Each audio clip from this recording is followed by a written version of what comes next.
समझो, दौड़ धूप करने से, उछल कूद करने से, दुनिया भर की विधियां करने से काम नहीं बनेगा। वैदिक कर्मकांड जोरों पर था। बुद्ध उसी से तो उबे थे, बोले थे ये मैं क्या देख रहा हूं। जितने लोग हैं सब रीति रिवाजों, रस्मों, प्रथा, परंपराओं का पालन करते जा रहे हैं और दुनिया में इतना दुख है, इतना दुख है। तभी तो बुद्ध को नया मार्ग एक खोजना पड़ा। वेदों के दो हिस्से होते हैं। जो कर्म कांड वाला होता है उसको आप, उसमें संहिताएं माने जो मंत्र हैं वो आते हैं, और जो ब्राह्मण है जिसमें बताया जाता है कि किस तरीके से अनुष्ठान करने हैं वो आते हैं, और ज्ञान में उपनिषद और अरण्यक।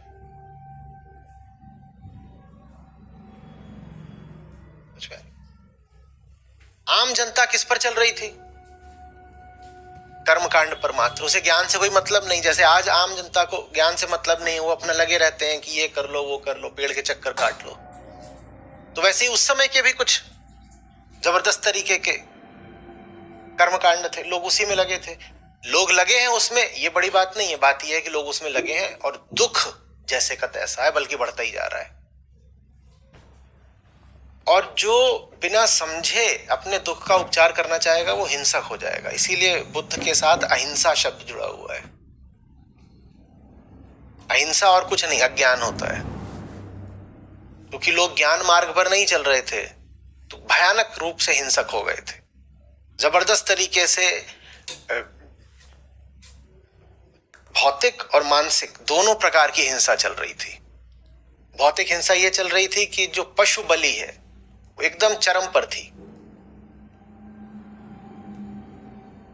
धर्म के नाम पर छोटे से छोटे आयोजन में, अनुष्ठान में बड़े से बड़े जानवर काटे जा रहे थे। यह हो गई भौतिक स्थूल हिंसा। और सूक्ष्म हिंसा क्या चल रही थी कि उस समय का जो पुरोहित वर्ग था वो आम जनता का घोर शोषण कर रहा था। बुद्ध ने कहा ये नहीं चलेगा।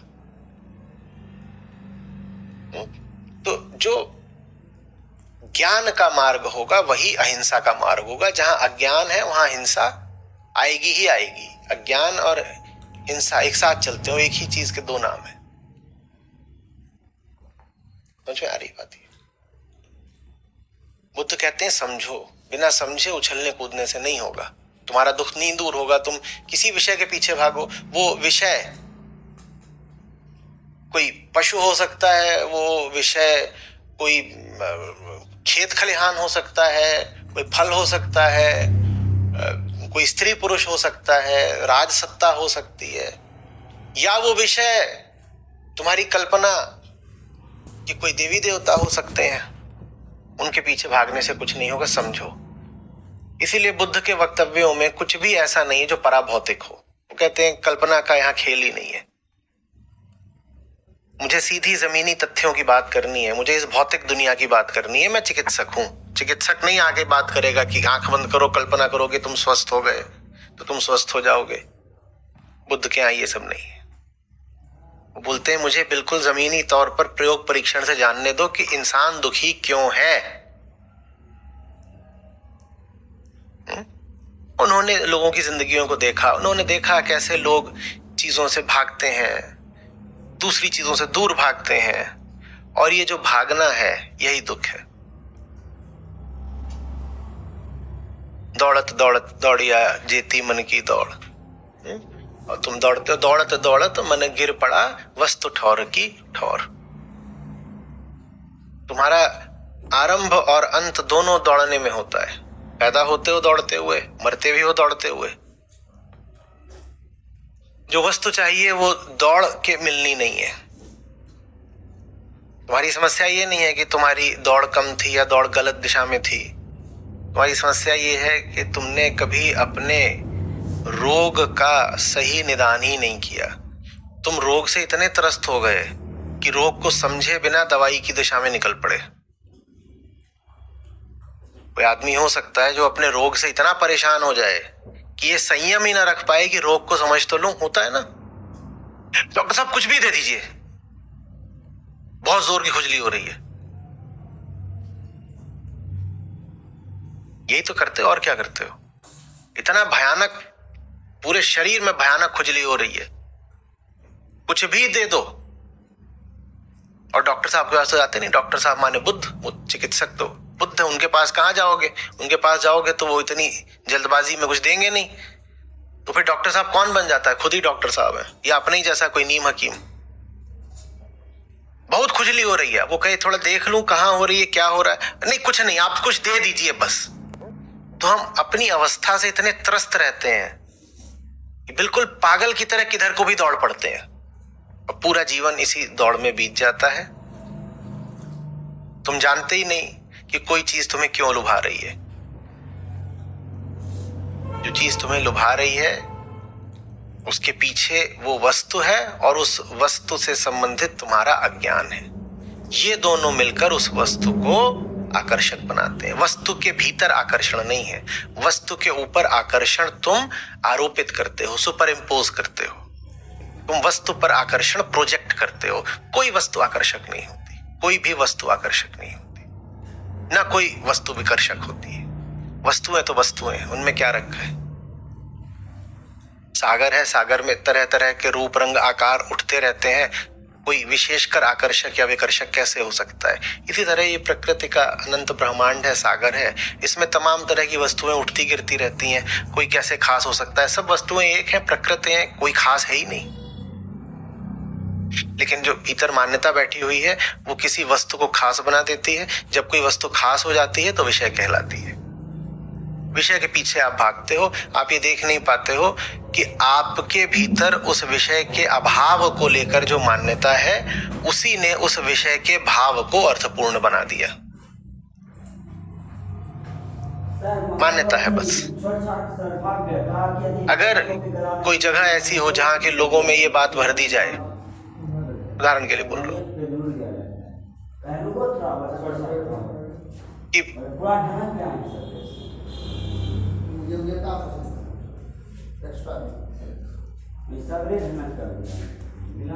बांस को जलाओ और उसमें से जो कालिख निकले उसको अपने चेहरे पे पोतो,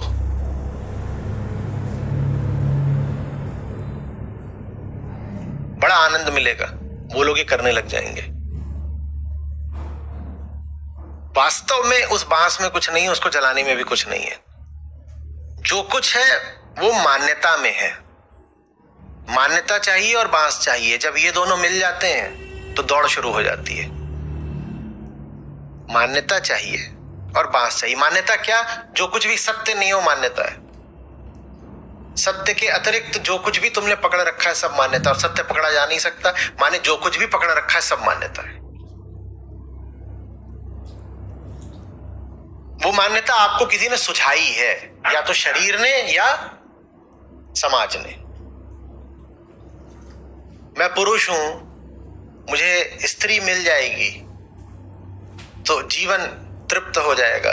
ये मान्यता किसने सुझाई? शरीर ने। मैं गरीब हूं, मुझे पैसे मिल जाएंगे तो जीवन तृप्त हो जाएगा। ये मान्यता किसने सुझाई? समाज ने। सब मान्यताएं आप पर आरोपित हैं, और ये मान्यताएं ही हैं जो किसी विषय को आपके लिए अर्थपूर्ण बना देती हैं, वरना कोई विषय कोई अर्थ नहीं रखता। कुछ नहीं है किसी विषय में। अर्थ तभी तक है जब तक उसके अभाव से संबंधित मान्यता है।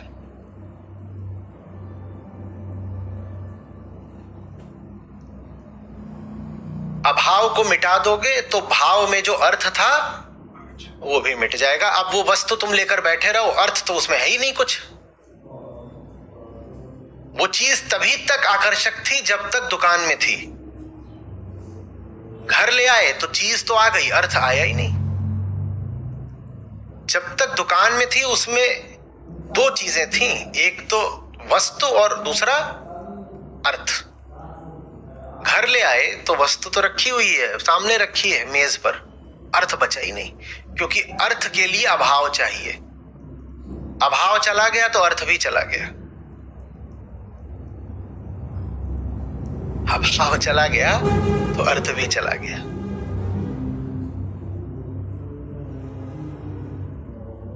समझ में आ रही है ना बातें? दुनिया की हर चीज बस अपने न होने पर ही अर्थपूर्ण होती है।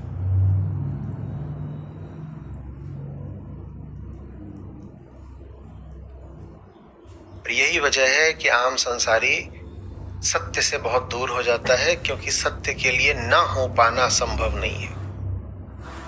वो है, वो कितनी भी कोशिश कर ले वो बेचारा न हो पाने का काम नहीं कर पाएगा। एक ये विवशता उसके साथ भी है।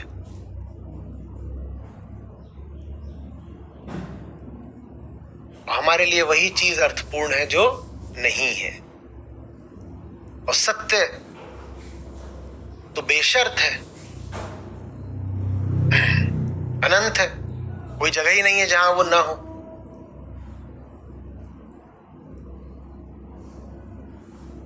क्योंकि वो इतना उपलब्ध है, इतना प्रत्यक्ष है, इतना कूटस्थ है, इसलिए फिर उसकी कद्र नहीं हो पाती। कद्र भी क्या होगी, उससे कोई संपर्क ही नहीं हो पाता हमारा। अहंकार का संपर्क बस उसी से हो सकता है जो न हो सकता हो, जिसमें न हो पाने की क्षमता हो, अहंकार उससे संपर्क बना सकता है। कौन है जो न हो सकता है? जिसकी सीमाएं हो। इस घर की सीमाएं हैं तो ये न हो सकता, इससे बहुत दूर चले जाओ ये नहीं होगा, अहंकार इससे रिश्ता बना लेगा। जिसके लिए ये मुमकिन ही नहीं है कि वो न हो, अहंकार उससे कोई रिश्ता नहीं बना पाएगा। अहंकार मात्र भाव से ही रिश्ता बना सकता है, अभाव आवश्यक है अहंकार के लिए। सत्य का अभाव संभव ही नहीं है, इसीलिए सत्य का भाव भी पता नहीं चलता।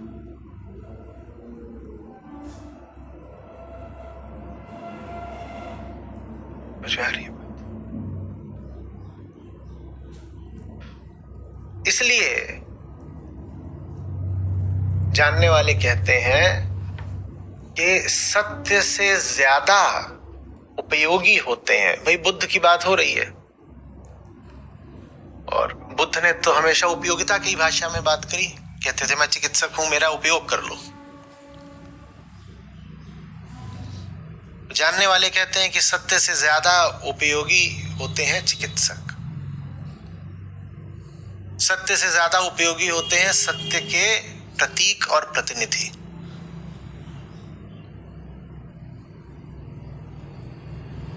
क्योंकि वो ना हो सकते हैं, उनके साथ वो मजबूरी नहीं जो सत्य ने पकड़ रखी है। सत्य की क्या मजबूरी है? वो पता ही नहीं चलेगा, क्योंकि वो इतना है कि पता नहीं चलेगा। पानी में मीन प्यासी, वो इतना है कि पता नहीं चलेगा। लेकिन जब कोई महापुरुष आता है, कोई बुद्ध आता है, तो वो सीमित होता है। चूंकि वो सीमित होता है इसीलिए अहंकार को उसका पता चलता है, और अहंकार फिर उसका अर्थ कर पाता है, माने उसका सम्मान और मूल्य कर पाता है। तो फिर वो अहंकार के लिए उपयोगी हो जाता है। यही बात इन शब्दों में निहित है कि राम से बड़ा राम का नाम। राम माने निर्गुण, और नाम माने वो राम जो अब निर्गुण नहीं रहा, जिसका नाम हो सकता है। निर्गुण का तो कोई नाम नहीं होता ना, पर महापुरुषों का, अवतारों का नाम होता है, क्योंकि वो सीमित होते हैं। जो सीमित है वो तुम्हारे काम आ जाएगा, जो असीमित है, गजब विडंबना हमारी, जो असीमित है क्योंकि उसका कोई अभाव नहीं है इसीलिए उसका भाव भी नहीं है, तो वो हमारे काम नहीं आएगा।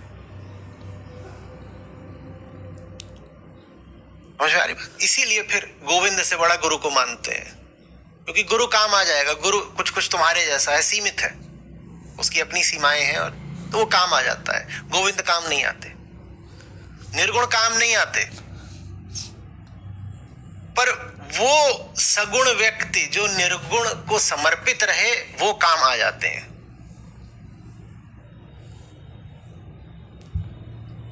मोक्ष रटने से कुछ नहीं होगा, पर बुद्ध के पास बैठ जाओगे तो कुछ हो जाएगा। मोक्ष का तो कोई गुण नहीं होता। हाँ, बुद्ध के गुण है। मोक्ष की तो कोई सीमा नहीं होती। मोक्ष के बारे में क्या बोले, क्या उसका परिसीमन करें।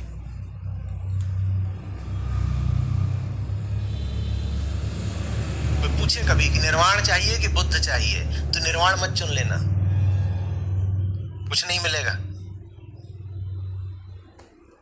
निर्वाण चाहिए कि बुद्ध चाहिए, हमेशा बुद्ध को चुनना। बुद्ध को चुन लोगे तो निर्वाण को चुन लिया, निर्वाण को चुन लोगे तो कुछ नहीं मिलेगा। वही मिला रहेगा जो लिए बैठे हो। उसका क्या नाम है? दुख। कोई सीधा रास्ता नहीं है जो निर्वाण तक जाता हो। निर्वाण माने बुद्ध।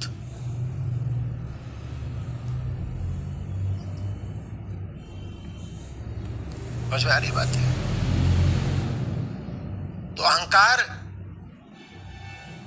की जो मजबूरी है, उसी मजबूरी को अहंकार की दवाई बना दिया जाता है।